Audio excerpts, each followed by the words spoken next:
ये कहानी है लक्षद्वीप नाम के एक विशाल और रहस्यमय द्वीप की। ये कोई मामूली टापू नहीं था। यहाँ 3 बड़ी ताकतें राज करती थीं। सबसे पहले आता है शौर्यांग साम्राज्य। ये वही राज्य है जहाँ हमारे महाराज जयसिंह का शासन है। ये राज्य इस द्वीप की ढाल था। इतिहास गवाह है कि जब भी बाहरी हमलावरों ने इस द्वीप पर बुरी नजर डाली, शौर्यांग की तलवारों ने उन्हें समुद्र में ही दफन कर दिया। महाराज जयसिंह का नाम ही काफी था दुश्मनों के पसीने छुड़ाने के लिए। आज तक वो एक भी युद्ध नहीं हारे थे। उनकी सेना और उनका अनुशासन चट्टान की तरह मजबूत था। लेकिन खतरा सिर्फ बाहर नहीं, द्वीप के अंदर भी था। दूसरा और सबसे खूंखार राज्य था नायडू कबीला। नाम सुनकर इसे कोई छोटा मोटा कबीला समझने की गलती मत करना। ये एक विशाल जंगल के इलाके में फैला हुआ था, इतना बड़ा कि कई शहर इसमें समा जाए। ये इलाका खतरनाक जानवरों और उससे भी ज्यादा खतरनाक योद्धाओं का घर था। कहते हैं इस दुनिया के सबसे महान और ताकतवर कई योद्धा इसी मिट्टी से पैदा हुए थे। ये लोग सिर्फ इंसान नहीं थे, ये वो रक्षक थे जिन्होंने इस द्वीप को ऐसी अमानवीय प्रजातियों से बचाया था जो दिखने में तो इंसान जैसी थीं, लेकिन उनकी ताकत किसी राक्षस से कम नहीं थी। नायडू कबीले के लोग खामोश रहते थे, लेकिन जब उनका वार पड़ता था तो बचने का कोई रास्ता नहीं होता था। और तीसरा राज्य था धर्मपुरी। ये राज्य बाकी दोनों से बिल्कुल अलग था। जहां शौर्यांग में तलवारें बोलती थीं और नायडू में जंगली ताकत, वहां धर्मपुरी में दिमाग राज करता था। ये राज्य विज्ञान और तकनीक का केंद्र था।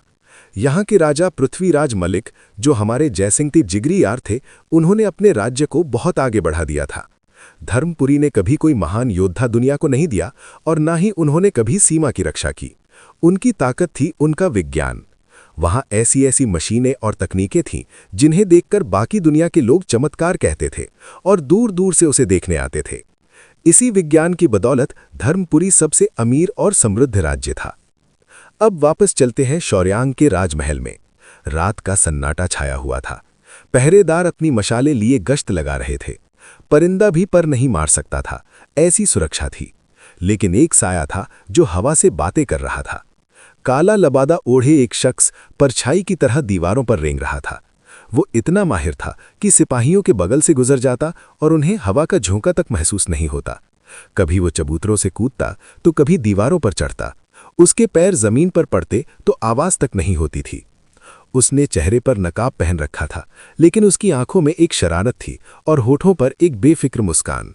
महल की ऊंची दीवार फांद कर जब वो बाहर की खुली हवा में पहुंचा तो उसने गहरी सांस ली और खुद से बड़बड़ाया, जमाना पुराना हो या नया, यश को रोकना नामुमकिन है।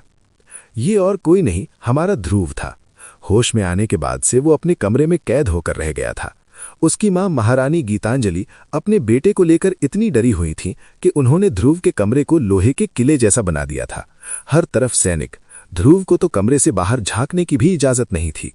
अब आप ही सोचिए, एक ऐसा आदमी जो कल तक दुनिया के सबसे खतरनाक मिशंस करता था, वो एक कमरे में बंद होकर कैसे रह सकता था। बोरियत के मारे उसका दम घुट रहा था। इसलिए आज रात उसने फैसला किया, बहुत हुआ आराम, अब थोड़ा शहर घुमा जाए। ध्रुव ने अभी महल के बाहर की जमीन पर पहला कदम रखा ही था। वो आजादी महसूस ही कर रहा था कि पीछे से एक कोमल सी आवाज आई, राजकुमार। ध्रुव एकदम से ठिठक गया। धत तेरी की, पकड़ा गया। उसने पलट कर देखा, सामने तारा खड़ी थी। चांदनी रात में वो किसी अप्सरा से कम नहीं लग रही थी, लेकिन ध्रुव के पास उसकी खूबसूरती निहारने का वक्त नहीं था। उसे बस ये डर था कि अगर तारा ने शोर मचा दिया तो माँ उसे वापस कमरे में कैद कर देंगी और ऊपर से इमोशनल ड्रामा होगा वो अलग। ध्रुव ने बिजली की रफ्तार से तारा का हाथ पकड़ा और उसे खींचते हुए एक अंधेरे कोने में ले गया। इससे पहले कि तारा कुछ समझ पाती, ध्रुव ने उसे दीवार से सटा दिया। ये एक फिल्मी सीन जैसा था। ध्रुव का एक हाथ तारा के सिर के पास दीवार पर टिका था और उसका चेहरा तारा के चेहरे के बेहद करीब था। इतना करीब कि दोनों एक दूसरे की सांसें महसूस कर सकते थे। ध्रुव ने अपने होठों पर उंगली रखते हुए धीमी मगर सख्त आवाज में कहा, श्श, धीरे बोलो, मैं सीक्रेटली बाहर जा रहा हूं। मेरा मतलब छुपकर भाग रहा हूं, किसी को पता नहीं चलना चाहिए। बेचारी तारा, उसे ध्रुव की बातों से ज्यादा उसकी नजदीकी का असर हो रहा था। उसका दिल किसी घोड़े की तरह सरपट दौड़ रहा था, धक धक धक धक। वो जिस राजकुमार को बचपन से चाहती थी, आज वो उसके इतना करीब था, उसे दीवार से सटाए खड़ा था। उसकी जुबान पर ताला लग गया। वो बस बड़ी बड़ी आंखों से ध्रुव को देखे जा रही थी, जैसे उस पल को अपनी आंखों में कैद कर लेना चाहती हो। ध्रुव ने देखा कि तारा कुछ बोल नहीं रही, बस घूर रही है। उसने अपना हाथ उसकी आंखों के सामने हिलाया। हेलो, सुन रही हो तुम? मैं क्या कह रहा हूं? तारा हड़बड़ाकर ख्यालों की दुनिया से बाहर आई। उसने खुद को संभाला और फिक्रमंद होकर बोली, नहीं राजकुमार, आपका इस हालत में बाहर जाना खतरनाक होगा। आपकी तबीयत। ध्रुव ने उसकी बात काटते हुए कहा, तभी तो मैं छुप कर जा रहा हूं, और देखो मैं जाकर रहूंगा, तुम मुझे नहीं रोक सकते, समझे? तारा ने ध्रुव की आंखों में वो जिद देखी जो पहले कभी नहीं थी। उसने एक गहरी सांस ली और हथियार डाल दिए। ठीक है, पर एक शर्त है, मैं भी आपके साथ चलूंगी। ध्रुव थोड़ा पीछे हुआ और उसने तारा को ऊपर से नीचे तक देखा, फिर सिर पर हाथ मारते हुए बोला, ठीक है चलो, लेकिन ऐसे जाओगी? मतलब अगर तुम ऐसे साथ चलोगी तो सबका ध्यान हम पर ही जाएगा। तुम इतनी खूबसूरत जो हो।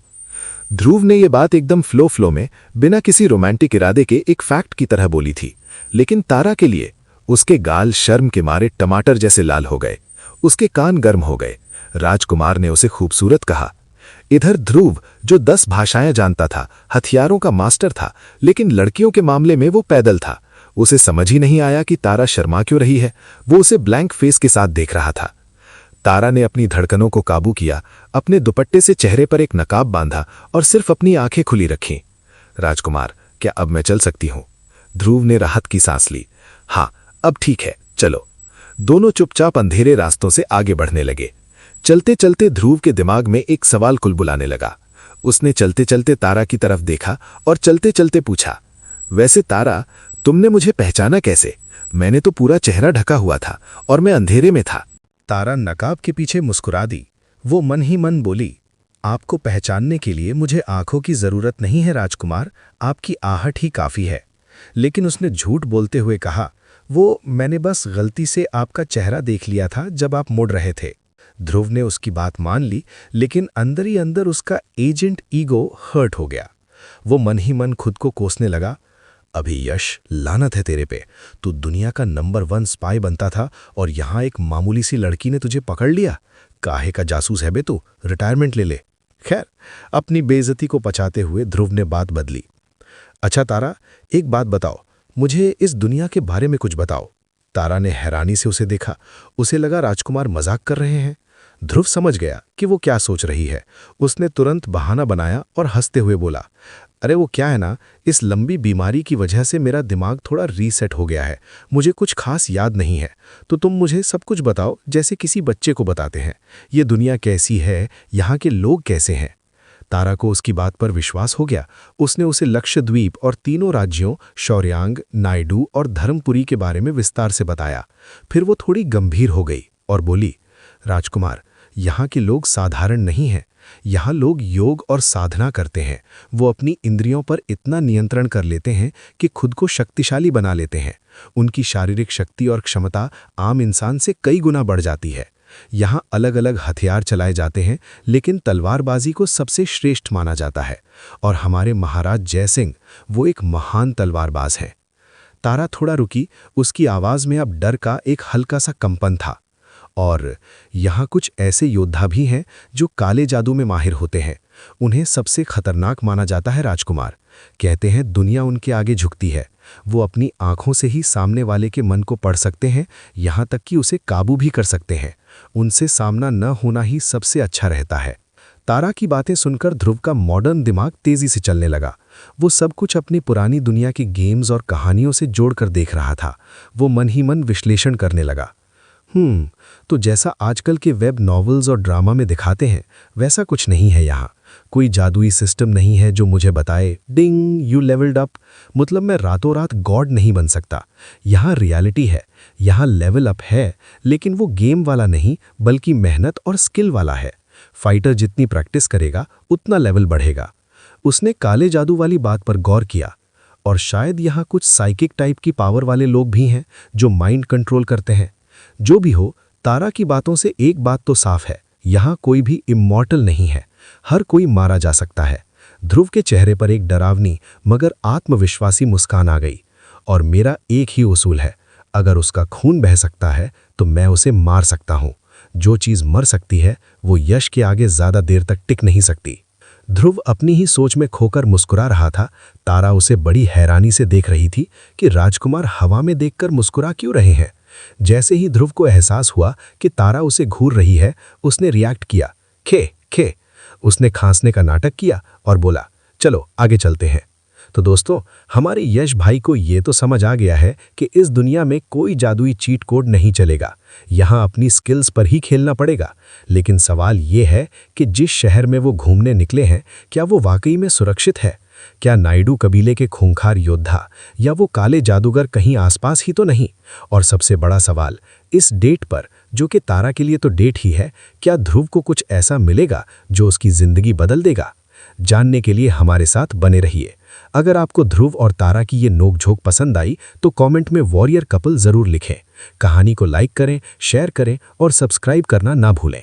मिलते हैं अगले एपिसोड में एक नए धमाके के साथ।